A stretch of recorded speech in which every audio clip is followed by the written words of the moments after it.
ایک مرتبہ اعلیٰ حضرت نے نوکری پر ایک چھوٹے سے بچے کو رکھا. اے بچے، ہمارے گھر کی عورتیں بازار نہیں جا سکتی، تم نے جانا ہے. وہ بچہ لگ گیا نوکری پر لگا. کچھ دن ایسے گزرے، پتا چلا کہ وہ بچہ سید زادہ ہے. اعلیٰ حضرت نے فرمایا گھر والوں کو خبردار، آقاؤں سے نوکری نہیں کرائی جاتی، آقاؤں کی نوکری کی جاتی ہے. یار ہم نے فضیلت سادات پر تو بہتوں کی تقریر سنی، لیکن ادب کرتے جن لوگوں کو دیکھا ہے ان میں میرا امام صف اول میں ہے. اسی لیے کسی سید صاحب نے کہا تھا کہ ہم سوچتے تھے کہ اللہ نے اعلیٰ حضرت کو اتنی خصوصیت دی، لیکن پٹھان کیوں بنایا، سید کیوں نہیں بنایا؟ چاہتا تو سید بنا دیتا، پٹھان کیوں؟ اس لیے کہ سید ہو کر سیدوں کی بڑھائی کرتے تو لوگ کہتے منہ میاں مٹھو بن رہے ہیں. میرے اللہ کو یہ منظور تھا کہ میں احمد رضا کو پٹھان بنا کر کے پیدا کروں گا، اور یہ سیدوں کی تعظیم لوگوں کو بتائے گا تو پتہ چلے گا کہ کس طرح احترام کیا جاتا. فرمایا آقاؤں سے کام نہیں لیا جاتا، جتنی تنخواہ ان کی طے کی گئی تھی. اب یہ نہیں کہ کام نہیں لینے تو ٹھیک ہے زیر صاحب اب آپ جائے، نوکری سے ہٹا دیا، نہیں، کیونکہ نوکری سے ہٹاؤ گے تو بیچارے کا نقصان ہو. میں لفظ بیچارے سے بھی توبہ کرتا ہوں، اسی لیے کسی نبی کے شہزادے کے لیے ارے جو سارے چاراؤں کا، سارے بیچاروں کا جو چارہ ہے اس کی آل کو بیچارہ کب کہہ سکتے؟ ابھی وہی بات تو ادب کی چل رہی ہے. تو یہ نہیں کہا کہ ہٹا دو انہیں، فرمایا گھر والوں کام نہیں لینا، اور جتنی تنخواہ طے ہوئی تھی وہ بطور نذرانہ پیش کرنا. یہ ہٹائے بھی نہیں جائیں گے، بطور نذرانہ پیش کیجیے. ایک مرتبہ اعلیٰ حضرت کے یہاں یہ قانون تھا، صوفی صاحب آپ بڑے شہدائی ہیں سادات کے، اور اسی میں ہم بدنام بھی ہوتے ہیں. اعلیٰ حضرت بھی ایسے ہی کچھ بدنام ہوتے تھے، لیکن جو ان کی آل کے لیے بدنام ہوتے ہیں پھر وہ بڑے نامور ہوتے ہیں. اس لیے کہ اعلیٰ حضرت نے خود الملفوظ میں فرمایا، مجھے بات یاد آتی ہے عشق کی بہت خاص بات ہے. آج کل جو ہے نا کھیل تماشا بن گیا اس عشق رسول، بات عشق کی جاتی ہے، لیکن اللہ اکبر. یہاں تک فرمایا اعلیٰ حضرت نے سادات غلطی بھی کرے نا تو ان کی غلطیوں کا ذکر نہیں کیا. شریف مکہ جو سادات میں سے تھے بہت سختی کے ساتھ ٹیکس وصول کرتے تھے، سیدوں میں تھے ٹیکس وصول کرتے. اس سختی میں انہوں نے اتنی سختی کی کہ کبھی کبھی پردہ دار عورتوں سے برقعے اتروا کر کے ان کو چیک کرواتے تھے. ایک بہت بڑے عالم صاحب حج کے لیے گئے، ان کی گھر کی عورتوں کو جب برقعے اتار کر کے چیک کروایا تو ایک دم غصے میں لال پیلے ہو گئے، اور اتنی بددعائیں دی شریف مکہ کو، سید صاحب کو، کہ اس کا تو یہ ہو جائے، اس کا تو وہ ہو جائے، ویسا ہو جائے، ویسا ہو جائے. وہ حج پر تھے، وہ لرزے کیا یہ بڑے علامہ صاحب اتنی بددعائیں دے رہے ہیں شریف مکہ کو، اور اس نے ظلم بھی تو کیا ہے. لیکن اسی رات جب وہ سوئے تو اعلیٰ حضرت فرماتے ہیں خواب میں حضور علیہ السلام تشریف لائے اور فرمایا کہ مولوی صاحب بددعا دینے کے لیے آپ کو میری ہی اولاد ملی تھی، میری آل ملی تھی آپ کو بددعا دینے. اگر اس سے ظلم ہو کیا غلطی ہو گئی، انسان ہی تو ہے، لیکن تم بددعا دے ہو. اعلیٰ حضرت فرماتے ہیں یہ حال ہے ان کا جن کے پاس رسول کی نسبتیں موجود ہے. اس لیے امام احمد رضا کے یہاں جب محفلیں سجتی ہیں تو سادات کو شیرنی ڈبل دی جاتی، اور جتنے لوگ آتے نذرانہ بھی دگنا دیا جاتا.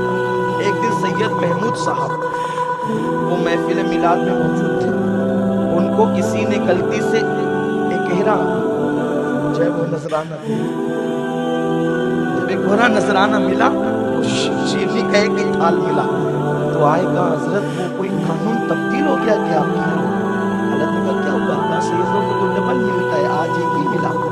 جلال مدا شیرنی آج پارٹی کس نے کوئی نیا بلاؤ، بلاؤ جلدی بلاؤ. وہ آئے کہا کیا کیا تم نے؟ شیرنی کم تھی؟ نہیں. انہیں ایک کیوں دیا؟ سادات کو تو ڈبل دیا جاتا ہے نا اپنے یہاں.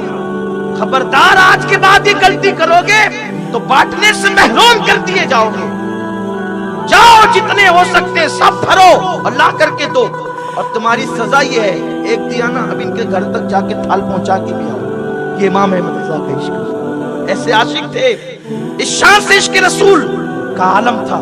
ایک مرتبہ ناراض ہو کر کے کھانا پینا بند کر دیا، 18 دن سے زیادہ کھانا پینا. یہ آئے منائے نہیں، یہ آئے منائے نہیں، یہ آئے منائے نہیں. لوگوں 18 दिन हो गए भूखे प्यासे रहते, हालत खराब। लोग कहते हजरत बड़ी तकलीफ होगी। कहा कि मेरा काम फतवा लिखना है, मस्जिद रजा में नमाज पढ़ाना है, इसी काम में कोई कोताही हुई? जब कोताही नहीं हुई तो मुझे मजबूर नहीं करना। लोगों ने कहा ये ऐसे नहीं मानेंगे। बरेली शरीफ के सैयद साहब को बुलाते लगा, आप आइए। सैयद साहब आए, आला कहते हैं हजरत मैं अपने घर से दूध लाया हूँ आपको पिलाने के लिए, आप पिएंगे? नजरें झुक गई। दूसरों का तो इनकार हो सकता है, आकाओं का इनकार नहीं हो सकता। तो मैं इनकार करूंगा तो मेरे रसूल मुझसे मेरा महबूब नाराज हो। आपने अपनी पूरी जिंदगी में किसी सैयद का कभी नाम लेकर नहीं पुकारा। एक नए नए मौलवी अब्दुल मजीद साहब पढ़ने के लिए आए थे, तालीम हासिल के लिए आए थे। तो जनाब सैयद अय्यूब अली साहब का बयान है कि एक साहब को जो सैयद के नाम ले लेकर के पुकारा था, वुज़ू खाने पर जब आपने सुना तो कहा कि भला उसको कौन पुकार रहा है? कहा कि तुम्हें मालूम है आकाओं का नाम लेकर नहीं पुकारा जाता। क्या तुमने कभी मुझे देखा कि मैंने किसी सादात का नाम लेकर पुकारा? कभी मैंने उनका नाम लेकर पुकारा? कभी तुमने देखा? ये इमाम अहले सुन्नत की मोहब्बत अहले बैत थी। अरे लाफ़ज़ी क्या अहले बैत की ताज़ीम करेंगे? जब 14वीं सदी के सादात की मेरे इमाम ने ये ताज़ीम की है तो मौला हुसैन और मौला अली की ताज़ीम का आलम क्या होगा? किस तरह वो एहतराम करते होंगे। बल्कि एक मर्तबा यूं हुआ, बात याद आती है, एक मर्तबा यूं हुआ कि आपके मोहल्ले में एक सैयद साहब रहते थे, शराब पीते। आला हजरत ने मिलादुन नबी का जलसा, आप मिलादुन नबी का जलसा रखते थे, उसमें 3-3, 4-4 घंटे बयान करते थे, लेकिन 2 जानों बैठ के बयान करते थे। आपने कभी रसूलुल्लाह का जिक्र किया पलती मार कर, या हमारी तरह कुर्सी पे बैठ कर नहीं किया। लोग इमाम अहमद रज़ा को समझते, वो तो मौलवी साहब। हम कहते तुम उनकी मौलवियत देखते हो, वो अपने वक्त का मौलाए रोम था, वो अपने वक्त का सरमत था, वो अपने वक्त का मंसूर था। मुझे हैरत है जिसने 1200 से ज़ायद इश्क़ रसूल पे किताबें लिखी हो, जिसने हमारे इश्क़ रसूल की हिफाजत की हो, उस मौलाना उन्हें वो मौलवी साहब। अरे वो मौलवी होते तो आला हज़रत अशरफी मियाँ जैसा उनके लिए चलती हुई ट्रेन में खड़ा नहीं होता ताज़ीम के लिए। वो सिर्फ मौलवी होते। मौलवी क्या क्या मौलवी जो है हुजूर अशरफी मियाँ के ज़माने में कम थे? अशरफी मियाँ कोई मामूली आदमी है? आला हज़रत अशरफी मियाँ कोई मामूली आदमी है? एक पीर साहब से मुलाकात हुई, पीरों में कंपटीशन चलता है ना। हुजूर अशरफी मियाँ को कहा, पीर साहब पूरी दुनिया में आपके मुरीद कोई रजिस्टर भी बनाया? आपने मुस्कुराई कहा, अच्छा आपने बनाया? हाँ, रजिस्टर इसलिए बनते हैं कि हमारे इतने हैं होना भी चाहिए, होना चाहिए, अच्छी बात है, ऑन द रिकॉर्ड होनी चाहिए, है ना। लेकिन मेरे आका हुजूर अशरफी मियाँ से किसी ने पूछा, हज़रत अफ्रीका में कहाँ कहाँ आपके मुरीद है? मक्का शरीफ में अरब व अजम में थे, बगदाद शरीफ तक उनके मुरीदीन थे उनके ज़माने में। कहा आपने रजिस्टर बनाया? आपने बनाया? कहा हाँ आपने तो बनाया। कहा हमने कोई नहीं बनाया, लेकिन ये बताए जितने रजिस्टर पर आपने अपने मुरीदों के नाम लिखे हैं सारे नाम तुमको ज़बानी याद है? उसने कहा नहीं। हुजूर अशरफी मियाँ ने जुब्बा पहने हुए थे, फरमाया ये देख। जब जुब्बे का दामन खोलकर हुजूर अशरफी मियाँ ने बताया तो दाएं भी सरीसर नजर आते थे, बाएं भी सरीसर नजर आते थे। कहा तुम मुरीदों के नाम रजिस्टर में रखकर याद नहीं कर सकते, हम तो जुब्बे में साथ साथ लेकर के चला।